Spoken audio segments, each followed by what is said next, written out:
Tommy Holmes will be up. Kennedy has a great throwing arm, and that switch was purely for defensive purposes. Gromack pitches.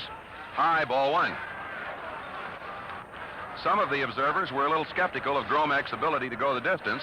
He's not a particularly husky lad. He's won 9 games, but he's come through brilliantly so far today. He's pitched good baseball. Held the Braves to 1 run. There goes a fly ball to center field. Doby is going back after a late start, and he takes it. Nice catch. He got started a little slow. I think when he looked right up, he probably got the sun in his eyes, and he made the catch at about the 385-foot mark. At Braves Field, that might have been up against the wall, and it looked, too, as though Doby slipped as he got started. 1 man out, and Al Dark, the shortstop, the batter. None in 3 for him. The outfield is very damp, soggy, and in some places muddy. There's a high pop-up to the right of second. Lou Boudreau comes over, and Lou takes it. Joe Gordon called for it initially, but he's not wearing the sunglasses. Manager Lou Boudreau is, and he moved over just a little to the right of second base on the skin of the infield to take it. 2 men out, and Earl Torgeson comes up. This is the 8th inning, and the Boston Braves are just 4 outs away from their 3rd defeat of the World Series. Cleveland leading 2-1. The pitch, swing and a miss. And you could tell, as could all of us, that Mr. Torgeson that time was trying to belt the ball out of the lot. He has a double in 2 trips today, and he has 3 out of 8 so far in the series. The count on him is 1 strike. Keltner's playing in a little. Low and inside, 1-1 the count. The outfield has swung around to the right. Marv Rickard and Larry Doby, 2 left-handers, have hit the home runs today. And in either case was there a man on. 1-1 the count. Swing and a miss. Curveball that broke inside, and the count is 1 ball, 2 strikes.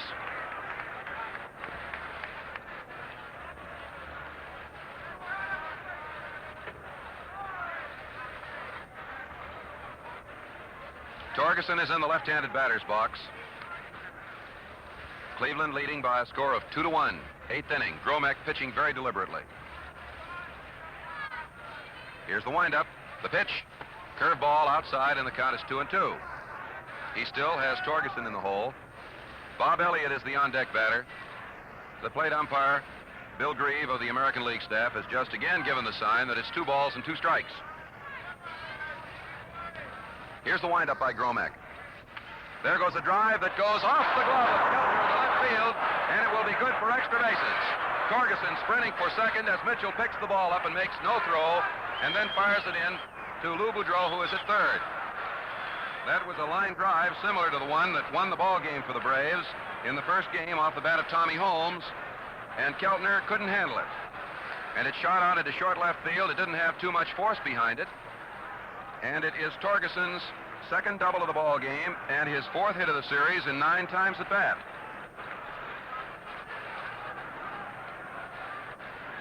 That brings up Bob Elliott. Elliott has 2 hits in 13 series trips. He has driven in 1 of the 3 runs scored by the Braves in the competition. The outfield is spread to the left. There's a high infield pop-up. It's being called for by Keltner. And Keltner and Hegan collided, and Hegan got it, and it all but dropped on the mound. Hegan held it. They wrestled for it an instant. Torgeson was all the way home. No runs. 1 hit, no errors, 1 left. And at the end of 7.5 innings of play, the score is Cleveland 2, Boston 1. When a team wins top place in any field of competition, you can bet your bottom dollar that superior performance is the reason for it. That, in a nutshell, explains why more men, millions more, shave with the Gillette Tech razor and today's Gillette Blue Blade than with any other combination. One feature after another makes shaving easier, quicker, and far more comfortable. The Gillette Tech has a solid bar guard that sets up your stubble as a barber does. The blade is held rigidly, absolutely eliminating edge vibration. A non-skid tread protects you from nicks and cuts. slotted construction is non-clogging. The Gillette Tech razor rinses instantly, and there's no need to remove the blade for cleaning. Men, at 49 cents, the Gillette Tech plus 5 easy shaving Gillette blue blades is an outstanding shaving bargain. Cleveland coming up in the last half of the 8th inning. Cleveland has 2 runs, 5 hits. Boston has 1 run, 7 hits, and the series hit total, incidentally, is even for the 2 clubs now. Jim Hegan, who has been brilliant on the defense, is the batter. He has no hits in 1 trip. He's a right-hander, and he hits a high fly ball to the infield. Eddie Stanky calling for it, just to the right of second base. He's under it, and Eddie takes it for the first out. When Jim Hegan went out on the mound to take Bob Elliott's pop-up out of the glove of Ken Kellner, the series had one of its more exciting moments, because it looked for an instant as though that run might score and count. But Hegan very sure-fistedly held it. Steve Gromek gets a good round of applause as he comes up. He has not only pitched well, he's pitched courageously. He has no hits in 2 trips. He bats left-handed. Johnny Sain gets set. Here it comes. Ball 1. Sain, of course, has turned in a great series performance. In 16 1/3 innings, he's held Cleveland to just 2 runs. The pitch. Strike call. Good curveball. And the count is 1-1.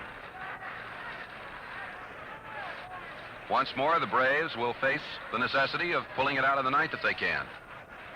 Here it comes. There's a slow roller that goes foul down the third base line. Bill McKechnie gave the sign to hold up to Gromek. Bob Elliott fielded the ball, and the count is 1 ball, 2 strikes. And all over Typewriter Row, you can hear the clatter of the keys as the leads are already in the process of being started. Leads that will go all over the world. The pitch. There's a slow roller out in front of the plate. It's picked up by Macy. A quick throw to first is in time, and Gromek is out. Macy to Torgeson. Steve gave that one the old college try. He went down the first baseline just as hard and fast as his legs could carry him, and Stanky went over to back up the play. Leadoff batter Dale Mitchell comes up. And a run that he scored in the very first inning before Sain had an opportunity to settle down at all looms very important, and so does that home run of Doby's in the 3rd inning. Mitchell is a left-hander, and the first pitch is a called strike, a fast curveball. 1 strike the count. Sain has yielded a total of 9 hits in the series, but he's had very little support at the plate. Here it comes. There's a drive that goes to the left of short. Gart steals it. There's the throw, and he is out with a great play. Both ends. Gart took the ball out behind second base, fired on a dead run to Torgeson, and Torgeson, who played good baseball for the Braves, made a fine stretch. That's one of the best fielding plays of the ball game. Sain, incidentally, has now retired 12 straight Indians, but he trails 1-2. No runs, no hits, no errors, none left for the Indians in the 8th inning. The 8-inning totals: 2 runs, 5 hits, no errors for Cleveland, 1 run, 7 hits, no errors for the Braves. Not many years ago, it was the lure of adventure that attracted young fellows to enlist in the armed forces. Today, it's different. Volunteers are looking for education, security, and opportunity, and getting them, too, along with physical comforts and training that make men. Yes, whether a young man today joins the Army, the Navy, the Air Force, the Marines, or the Coast Guard, he can be sure he's signing up with an outfit that's the finest of its kind, doing an important job to preserve peace in a troubled world.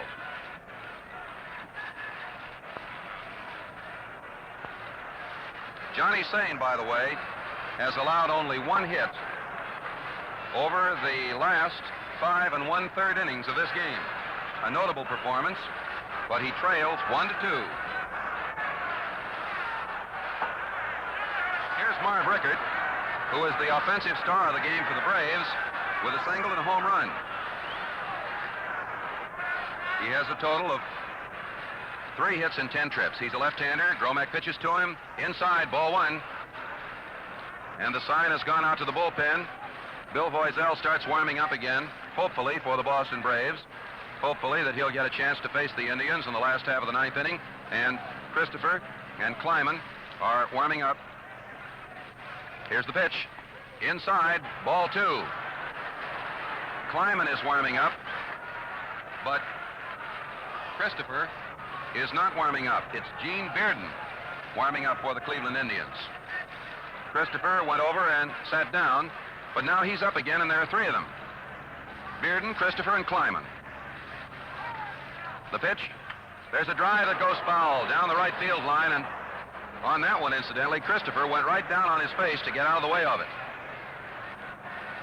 Bearden is a left-hander. Christopher and Kleiman are right-handers. And Bearden, as you know, is one of the great pitchers of this series. Incidentally, Bearden took batting practice today. He's a good hitter. He got a double and a single in yesterday's game, and he's allowed just 1 run over 38 innings. 1 earned run. The count on Rickert, 2-1. Here it comes. Foul ball back over our heads. 2 balls, 2 strikes the count. Rickert's performance must have thrilled him and his friends, because as late as 2 weeks ago, he didn't figure to be in this series at all. He had finished the regular season with the Milwaukee club. The Braves bought him, applied for his eligibility as a replacement for the injured Jeff Heath, and the commissioner and the American League Club approved it. 2 balls, 2 strikes. Here it comes. Strike 3. Ball. Fastball. And then Hegan threw it over Keltner's head out into left field. And incidentally, that's the first strikeout of the game for Gromek. And he saved it for the clutch. It was a fast curveball that sailed right over. Mike McCormick, the batter. And down in the on-deck circle, catcher Bill Salkeld, the left-hander, is preparing to bat in place of Phil Macy. McCormick has 1 hit in 3 trips. He has 4 out of 13. Ball 1 inside. Just 2 outs separate Steve Gromek from Cleveland's 3rd World Series victory and from the most important victory of his baseball career. 1 ball, no strikes. The outfield is set to the left. Here it comes. And that one knocked Mike down. That was very close to the chin, and he went right back down, lost his cap and his bat, and he has a good deal of Cleveland Municipal Stadium all over the back of him. He was unhurt, shaken a little, is back up again. Self-preservation, that's what prompted him to hit the dirt that time, as that curveball sailed, took off, right up next to the whiskers. 2 balls, no strikes. 1 man out, 9th inning. The Braves trailing Cleveland 1-2. Larry Doby's home run so far is the margin of the lead. Here's the pitch. Strike called. That caught the inside corner. It was a clever pitch. After McCormick had to hit the dirt, Gordon took advantage of an opportunity to sneak one over the inside. 2 balls, 1 strike. Gromek bearing down hard in the clutch inning. He delivers, and there's a foul ball back into the screen. 1 or 2 of the scribes reached in vain for a souvenir of the series. The count is 2 balls, 2 strikes. Cleveland, making a determined bid to keep the series from returning to Braves Field in Boston, is on the verge of wrapping up its 3rd victory, unless the Braves can forestall it with a rally in the 9th. 2 balls, 2 strikes.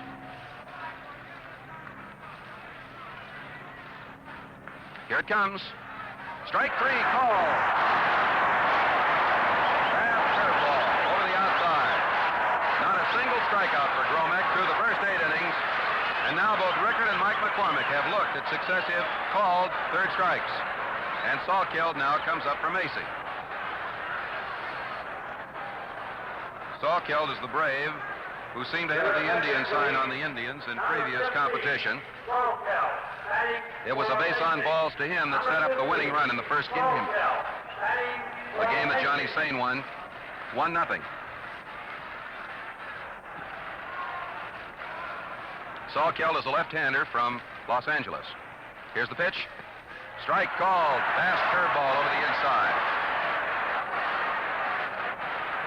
Mr. Gromek is firing the ball a lot harder and faster and more deliberately in this half inning than in any so far.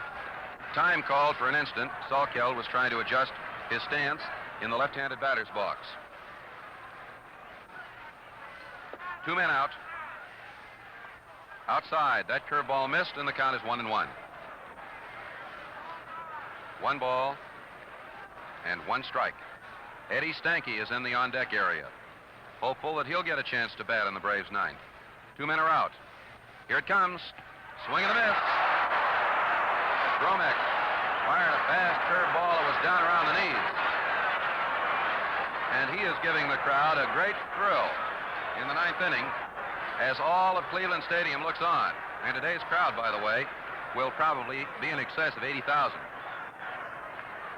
There are a good many thousand standees out in center field. The count, 1 ball, 2 strikes, the windup, the pitch, ball inside, 2-2. This great crowd, with its roar, would be capable of describing to you just about what happens. 2 balls, 2 strikes, Cleveland 2, Boston Braves 1, 9th inning, 2 men out. The disposition of the outfield is to the right. Everyone is poised. Here it comes. There goes a long foul ball. That went into the right field lower stands. There was no question about its direction when it left the bat. It was pulled by about 75 feet to the right of the foul pole. The game today has produced the first 2 home runs of the series. Larry Doby in the 3rd inning and Marv Rickert for the Braves in the 7th, both with none on. 2-2. Here it is. Foul tip. Foul ball. The roar of the crowd was premature. I think some of them from their seat locations probably thought that the ball had never passed Jim Hegan's glove, but it went all the way back to the screen. So Salkeld got a life. 3 catchers are warming up. 3 pitchers for Cleveland. Gene Bearden, Russ Christopher, and Ed Kleiman. The latter 2 right-handers. And Bill Voiselle is still hopefully warming up in the Boston bullpen. The outfield deepens itself a little to the right. Here it comes. Ball 3, low inside. And here's the payoff. Coming up. 3-2, 2 men out. As this little touch of drama enables Gromek and the Braves to play it out, to play out the string in the 9th inning of the 4th World Series game of 1948. The windup. The pitch, there's a drive to right field, and it goes right to Kennedy. Cleveland wins.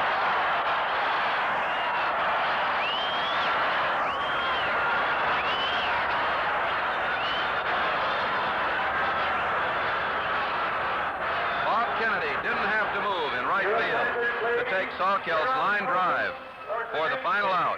And Cleveland is the winner by a score of 2-1.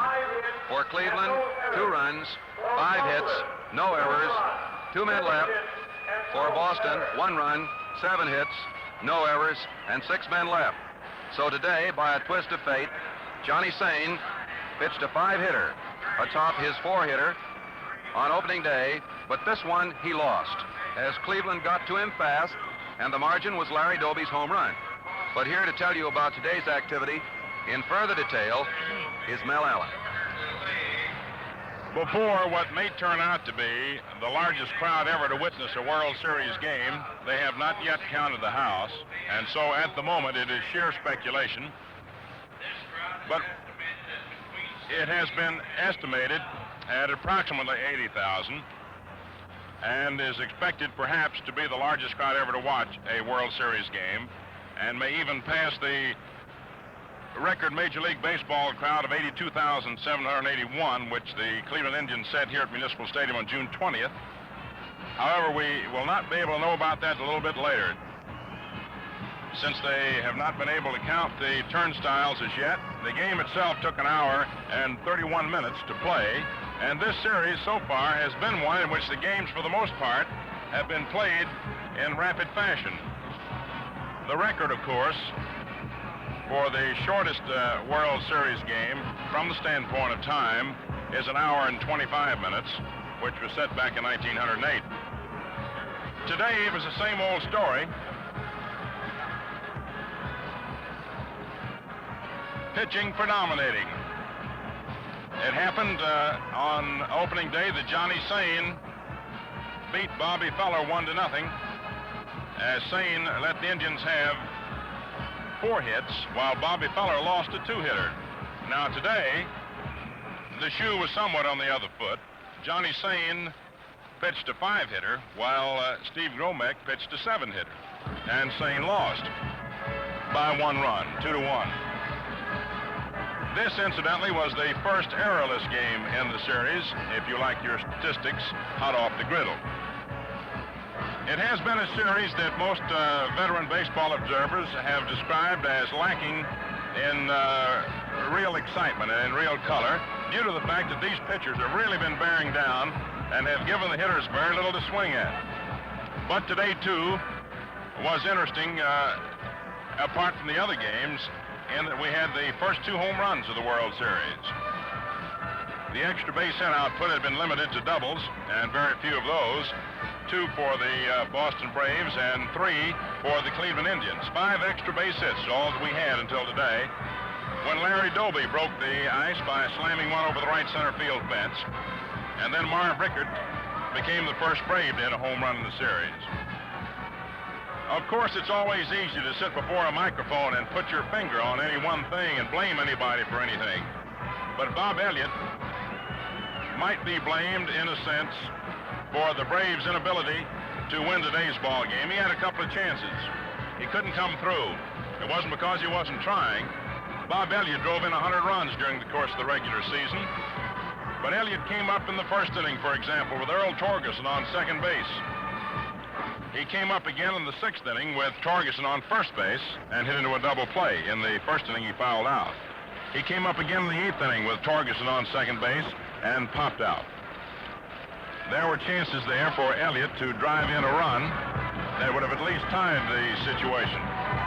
The Braves had several scoring opportunities, not too many, but they had several. They had the one in the first inning when Torgeson doubled. They had one in the 3rd inning when Stanky opened with a single and was sacrificed to second by Sane, but neither Holmes nor Dark could help him along. And then in the 4th inning with 2 down, Rickert singled, but Mike McCormick hit into a forced play. Sane singled with 2 outs in the 5th, and Holmes ended the inning. Elliott hit into a double play in the 6th with Torgeson on first and 1 out. And then in the 7th inning, it looked as if the Braves might finally arouse themselves from their hitting lethargy when Rickert opened with a home run over the right field fence.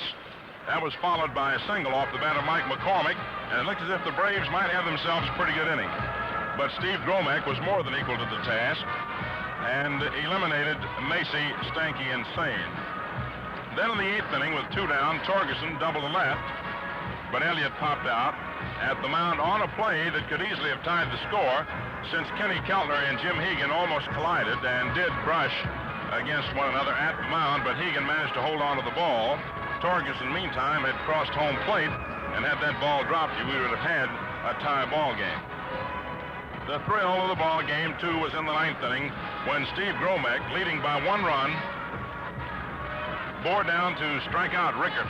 Mike McCormick and almost had Bill Salkeld struck out, but on a 3-2 count, he fouled the ball off. It was in the 1st inning that the Indians got the lead run. Dale Mitchell led off of the single, was advanced to second by Doby's infield out, and scored on Lou Boudreau's double into the right field corner. Lou tried to stretch it into a triple. He was out at 3rd on a very fine play. Holmes to Dark to Elliott, and that precipitated quite an argument between Lou Boudreau and umpire Bill Stewart, who in this series has had the misfortune of having to call several close plays, all of them being decided against the Cleveland Indians. And of course, he's taken quite a razzing from the crowd. But you've got to admire the men in blue. They call them as they see them.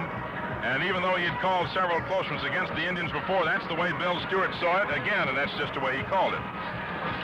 The Indians got their 2nd run in the 3rd inning when Larry Doby, with 2 down, blasted one over the right center field screen.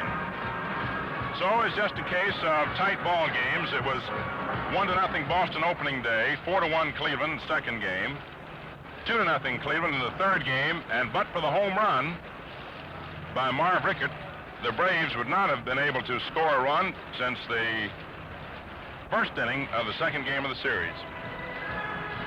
But tomorrow's another day. It's going to be Bob Feller going against Warren Spahn. with Bobby Feller seeking his first World Series triumph, and with the Indians hoping to wind up the 1948 series with their fourth consecutive win. But on the other hand, Warren Spahn and his left-handed slants might be too much for the Indians, and we still are hopeful of seeing both, or at least one of the two teams, break out offensively with a lot of hitting fireworks. Remember, broadcast time tomorrow for the fifth game in this great series is 12:45 Eastern Standard Time, same as today. Plan to be with us, fans, and we'll have fun. Until then, smooth sailing, smooth shaving, and good afternoon from your host, the Gillette Safety Razor Company, Jim Britt, and yours truly, Mel Allen. Recorded highlights of today's World Series game will be presented by Stan Lomax over WOR at 11:30 tonight. We wish to thank the Atlantic Refining Company, sponsors of the Yale-Columbia football game which follows, for delaying their broadcast time this afternoon in order that you might hear today's World Series game just concluded. Stan Lomax and the Football Roundup will be heard following the football game.